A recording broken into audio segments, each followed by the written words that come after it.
വോട്ടുകൊള്ളയ്ക്കെതിരെ വോട്ടധികാർ യാത്ര നടത്തുന്ന രാഹുൽ ഗാന്ധിക്ക് ഐക്യദാർഢ്യം പ്രഖ്യാപിച്ചുകൊണ്ട് കോൺഗ്രസ് നാട്ടിക മണ്ഡലം കമ്മിറ്റിയുടെ നേതൃത്വത്തിൽ തൃപ്രയാറിൽ നൈറ്റ് മാർച്ച് നടത്തി.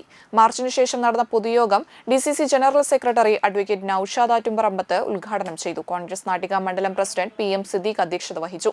DCC secretary VR Vijayan, advocate Sunil Lalur, P Vinu, AN Siddhaprasad, CG Ajith Kumar, TV Shine, CS Manikandan, KV Sukumaran, Jaya Sathyan, Rahana Bineesh, Madhu Anthikkad, Bindu Pradeep, KR Dasan എന്നിവർ നേതൃത്വം നൽകി. ഈ രാജ്യത്തിന്റെ ജനാധിപത്യ വിശ്വാസികൾക്ക് അവരുടെ വോട്ട് ആർക്ക് ചെയ്യണമെന്ന് തീരുമാനിക്കാനുള്ള അവകാശത്തെ ആ വോട്ട് കട്ടുകൊണ്ടുപോകുന്ന BJPക്കെതിരെ, നരേന്ദ്രമോദിക്കെതിരെയാണ് രാഹുൽ ഗാന്ധി ഈ സംഗമം നടത്തുന്നത്.